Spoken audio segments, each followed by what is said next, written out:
Reactions म्हणजेच प्रतिक्रिया. एखाद्या गोष्टीवरती रिॲक्ट होणं, प्रतिक्रिया देणं हे खूप सोपं असतं. खूप पटकन होणारी गोष्ट असते. त्याच्यामध्ये फार मेहनत लागत नाही आणि खूप सहजपणाने ती गोष्ट होत असते.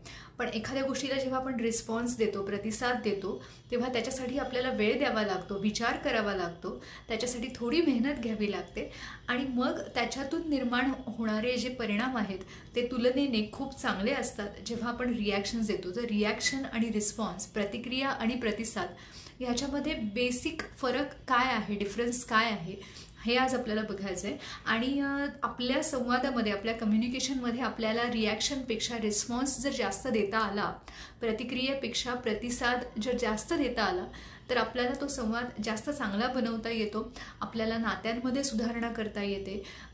कम्युनिकेशन स्किल्स तर त्याच्यामुळे वाढतातच. माणसांशी जोडलं तुम्ही जाता. याच्या व्यतिरिक्त तुमच्या वागण्या बोलण्यामध्ये बरेच फरक येतात. तुम्हाला लोक तुमच्याकडे बघण्याची जी लोकांची दृष्टी आहे ती बदलते. तुमचा आत्मसन्मान वाढतो, त्याच्यामुळे सेल्फ रिस्पेक्ट वाढतो. आणि त्याचबरोबर संवाद कौशल्य वाढल्यामुळे आपल्याला आपल्या व्यावसायिक आयुष्यामध्ये सुद्धा त्याचा फायदा होतो. कारण खूपदा वैयक्तिक आणि व्यावसायिक दोन्ही आयुष्यांमध्ये आणि सामाजिक आयुष्यामध्ये सुद्धा प्रतिक्रियांचं प्रमाण हे जास्त असल्यामुळे, रिॲक्शन्सचं प्रमाण हे जास्त असल्यामुळे खूप वेळा नुकसान होतं किंवा हवे ते अपेक्षित बदल आपल्याला घडताना दिसत नाहीत. म्हणूनच आपण प्रतिक्रियेपेक्षा प्रतिसाद देणं हे नेहमीच योग्य आहे असं समजतो आणि आज आपण त्याबद्दल बोलणार आहोत. नमस्कार, मी पल्लवी पाटणकर. मनोवेदमध्ये आपल्या सगळ्यांचं खूप स्वागत आहे. मनोवेदमध्ये मनाशी संबंधित सगळ्या गोष्टींवरती चर्चा केली जाते. जर तुम्हाला या विषयांमध्ये आवड असेल, रुची असेल, मदतीची गरज असेल तर चॅनलला नक्की सबस्क्राईब करा. चॅनलवर रोज एक शॉर्ट अपलोड होतो. आठवड्यातून 4 व्हिडिओज येतात आणि प्रत्येक व्हिडिओचा विषय आपल्या मनाशी संबंधित आहे. आत्तापर्यंत बरेचसे व्हिडिओज आहेत जे वेगवेगळ्या प्लेलिस्टमध्ये आहेत. तुम्ही प्लेलिस्ट चेक करू शकता आणि त्याच्यातनं तुम्हाला हव्या त्या व्हिडिओची मदत तुम्हाला घेता येऊ शकते.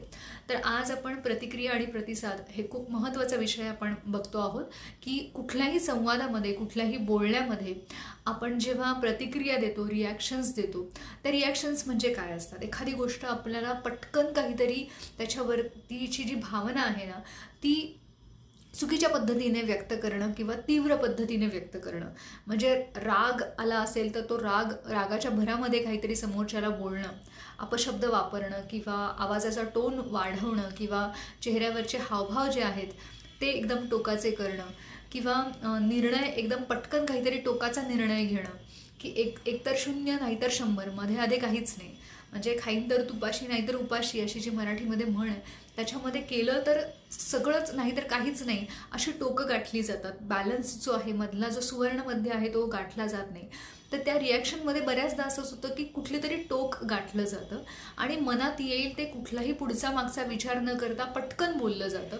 ज्याचा परिणाम असा होतो खूपदा समोरची माणसं दुखावली जातात, त्यांना राग येतो किंवा त्यांना वाईट वाटतं किंवा इतर गैरसमज त्याच्यामुळे निर्माण होतात आणि जो काही आत्ताचा जो विषय चालू आहे तो विषय सोडून तो विषय दुसरीकडे भरकटत जायला लागतो आणि त्याच्यामुळे खूप जास्त प्रॉब्लेम्स निर्माण होतात. संवादामध्ये, नात्यांमध्ये, आपुलकीमध्ये, प्रेमामध्ये अंतर निर्माण व्हायला लागतं.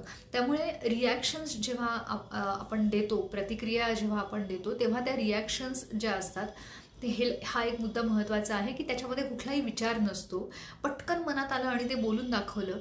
आणि बऱ्याचदा असं होतं लोकांना त्याचा अभिमान पण वाटतो की आपण खूप स्पष्ट वक्ते आहोत, आपण मनात आलेलं अजिबात ठेवत नाही किंवा आडपडदा ठेवत नाही, स्पष्टपणाने बोलून दाखवतो आणि हा आपला एक खूप चांगला गुण आहे असं त्या लोकांना वाटतं. पण इथे एक गोष्ट महत्त्वाची ही आहे की मनातलं गोष्ट, सगळ्या गोष्टी बोलणं, पण त्या कुठल्या पद्धतीने आपण बोलतोय आणि त्याचा काय अर्थ समोरच्याकडून काढला जातोय याचाही विचार आपण तिथे करणं गरजेचं आहे. की जर आपल्याला राग आलाय, जर आपल्याला ती गोष्ट आवडत नाहीये तर आपण ती कुठल्या पद्धतीने व्यक्त करावी यालाही काही तारतम्य जर आपण ठेवलं किंवा काही त्याचं भान आपण ठेवलं तर खूप चांगल्या प्रमाणामध्ये आपल्याला हवे ते अपेक्षित बदल परिस्थितीमध्ये घडवून आणता येतात. पण मग हा बदल आधी स्वतःमध्ये व्हायला हवा की प्रतिक्रियेच्या ऐवजी प्रतिसाद देणं, म्हणजेच रिॲक्शनच्या ऐवजी रिस्पॉन्स देणं. आता रिॲक्शन म्हणजे काय आपण ते बघितलं की ज्याच्यामध्ये पुढचा मागचा कुठलाही विचार नाही आहे, पटकन मनात आलं ते हव्या त्या पद्धतीने हवं तसं बोलून दाखवणं.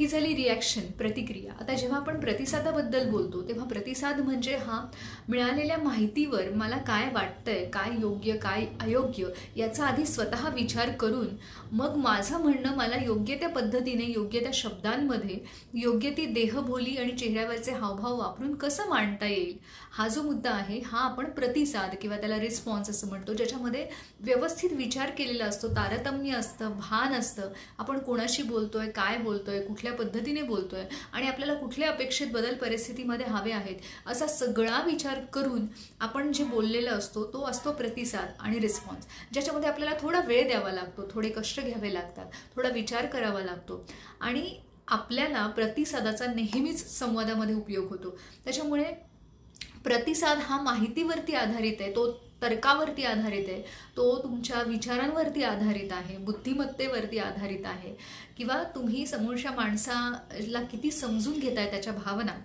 आणि परिस्थिती किती समजून घेताय, ह्या सगळ्याचं तारतम्य तुम्ही बाळगताय, ते जजमेंट तुम्हाला आहे आणि त्याच्यावरती आधारित आता काय बोलायचंय, कशा पद्धतीने बोलायचंय, हा सगळा जो विचार आहे ना, हा आहे प्रतिसाद, ज्याला आपण रिस्पॉन्स असं म्हणतो. तर महत्त्वाचा मूलभूत फरक लक्षात आला असेल तुमच्या की पटकन काहीतरी बोलून दाखवणं किंवा त्याच्यामध्ये मोठेपणा समजणं आणि कुठलाही पुढचा मागचा विचार न करणं ही रिॲक्शन असते आणि रिस्पॉन्स म्हणजे परिस्थितीचं, माणसांचं भान ठेवून, बोलण्याचं भान ठेवून योग्य त्या शब्दांचा योग्य त्या पद्धतीने वापर करणं, हा रिस्पॉन्स असतो, प्रतिसाद असतो.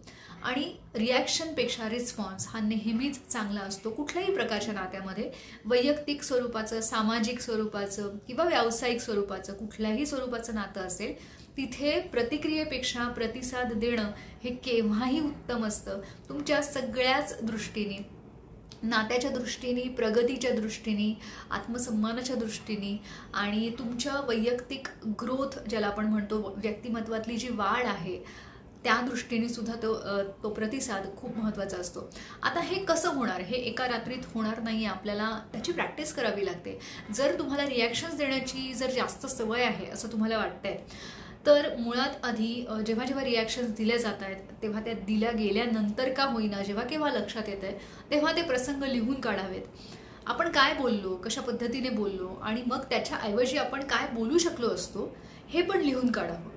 ह्याने काय होईल, आपल्याला हळूहळू त्याची सवय लागायला लागेल किंवा आपल्याला त्याची प्रॅक्टिस जेवढी आपण करू की एखाद्या गोष्टीमध्ये मला रिॲक्ट न होता, पटकन प्रतिक्रिया न देता मला त्या गोष्टीचा सारासार विचार करून काय माझा मुद्दा मांडायचा आहे, कुठल्या पद्धतीने मांडायचा आहे, कुठल्या शब्दांमध्ये, कुठल्या आवाजाच्या टोनमध्ये, ह्याचा नीट विचार करून आपण त्याचा रेग्युलर जर सराव करत राहिलो किंवा स्वतः आरशासमोर त्याची प्रॅक्टिस करत राहिलो तर आपल्याला त्या सवयीने, त्या सरावाने आपल्यामध्ये त्या गोष्टी उतरतात आणि मग आपल्याला त्याच्यासाठी खूप जास्त मेहनत घ्यावी लागत नाही किंवा खूप जास्त वेळही द्यावा लागत नाही.